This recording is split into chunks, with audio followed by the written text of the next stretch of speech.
Hi, everyone. I'm Shifra, and I'm a founding developer relations engineer at Render. That means I work at the intersection of engineering, marketing, and product. And in case you're not familiar, Render is the cloud for builders. Essentially, it is the fastest path to production for full-stack apps, websites, agents, and startups. And I build up our developer relations org brick by brick the same year that developers conveniently stopped being human, or at least a large percentage of them did. And as you know, it's pretty much impossible to sell to developers. So instead, I build genuine relationships with them, and I show them the real value of the product. But how do you relate to a user who's not even a person? That's what we're here to talk about. Now, Render is growing pretty rapidly. In fact, the company will more than double in size by the end of this year. But there are blips. Our team once had an emergency meeting one day to investigate a precipitous drop in signups after a big spike.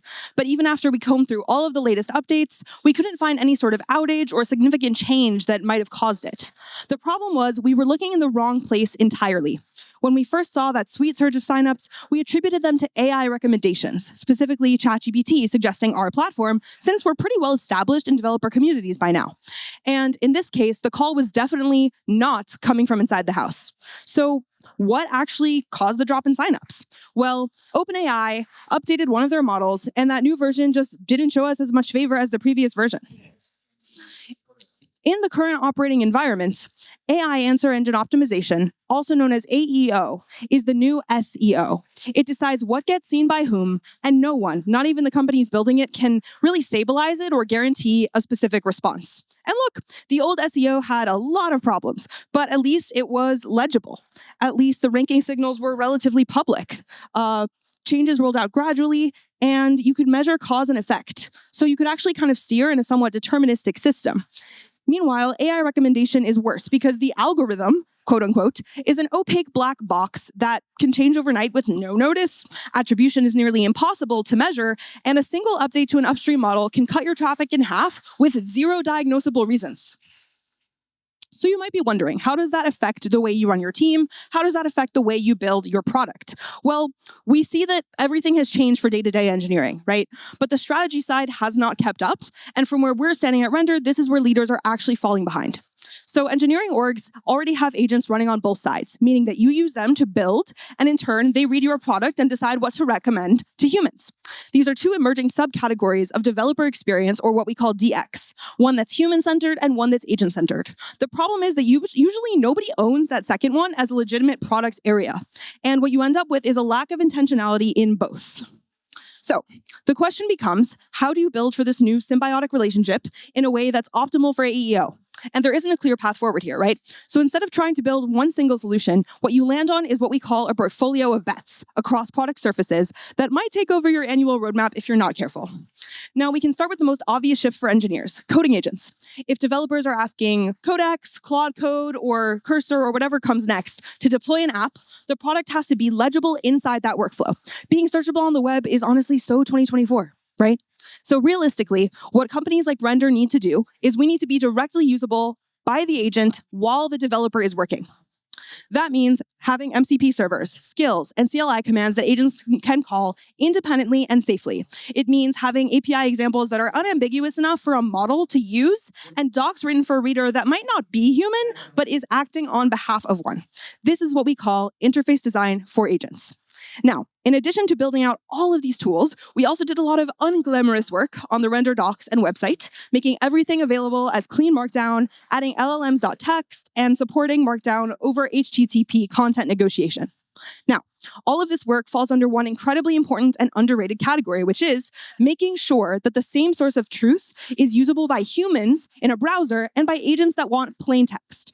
That work doesn't demo as well as a chatbot. But if agents are looking at your product, you need to decide the shape of what they read and make sure it just works. Then there are the agents we actually run ourselves. A Docs AI answering user questions, an agent streamlining general messages in Discord, a diagnostic Chrome extension that our labs team is testing that actually reads your Render dashboard and proactively suggests fixes. All of them use Render's own surfaces to help a human, which means even within Render itself, our own product is being consumed by agents, or as I like to say, they use us so that we can use them. Now, content is also a big part of this portfolio. Our technical writer agent helps us draft and review articles on deployment, framework, and comparison questions that agents and humans both ask. The workflow has a lot of agentic steps, but the most important part is that it stops with a pull request before anything gets published. Because if we're being honest, all of this work needs to have a human gate. The workflow stops at a PR, the diagnostic suggests instead of directly mutating, and support agents triage to humans a lot of the time. Now, we mostly can't measure which bets are actually working yet. Did the MCP server change what agents recommend? Did the content workflow move any recommendations? So we steer by indirect signals and build the measurement tooling as we go. That's uncomfortable, but navigating ambiguity is an inherent part of our job that we can't offload, and it always will be. Anyone selling you certainty or full automation is selling you slop. The real work is slower, it costs human time, and most experiments won't survive the pilot phase. So at this point, you might be wondering, what exactly is that work, that real investment into this space? It's a fundamental rethinking of how we build and for whom. But we can't run from that because we still own these outcomes, right? What we need to do is face them head on by breaking them into the sum of their parts, delegating the necessary time and money, and embracing the inevitable failure on this journey. So I want to leave you with the right question to ask on Monday. It's not, are we doing AI? Because everyone will just say yes with no specifics. The question is, do we have a named function on each side that's about agents using us and us using agents? Maybe it's called something like agentic experience. That's how we think of it here at Render. Then from there, do we have a budget? Do we have permission to be wrong? And do we have a measurement plan that it doesn't quite exist yet, but we're building it anyway? Do we have a way to really measure? If you can't answer yes to all four, that is the work ahead of you and your team. It's not about correctly predicting all the possible upcoming AI trends. It's about having a system that can self-correct instead of having literally nothing. And once you've planned out that work, you'll need to deploy those agents and experiments to production so your users can actually benefit from them. If you're looking for the best place to do that, head to render.com/deploy-agents to fill out the form and reach out to our team. We're here to help you figure out the right architecture, the right scale, and make sure that your agents are just as reliable and production grade as everything else you're running. Once again, that's render.com/deploy-agents. Humans and agents are already using each other, not to mention all of your product surfaces. If nobody owns the agentic experience, that means both sides are being handled by accident. And if that's the case, you'll find out about it like we did, by looking at a dashboard you can't explain. The move here is not to track token usage, not to give a trophy to the engineer that burns the most money on Claude Code. It's not to generate a bunch of extra spaghetti code and exacerbate the burden of review. It's to learn about the productivity hacks that your engineers are already doing to burn down tech debt and double down on those. To find out where agents can actually speed up your processes through team building efforts like trainings and internal hackathons. You can choose 3 projects or initiatives every quarter and build systems to measure their impact, understand that ROI. Then you can run a few A/B tests like you would try for any other feature. Once you've tackled the human side of things, it's time to understand the full agentic funnel and find areas for improvement, or at the very least, consider the agent as a legitimate end user in your UX design if you aren't already. At Render, we're intentionally building eye-opening experiments as we navigate blind and slowly beginning to see what moves the needle for both agent-assisted humans and autonomous developers. Are you? If anyone's interested in trying out Render's platform for your team, please feel free to scan this QR code and sign up here.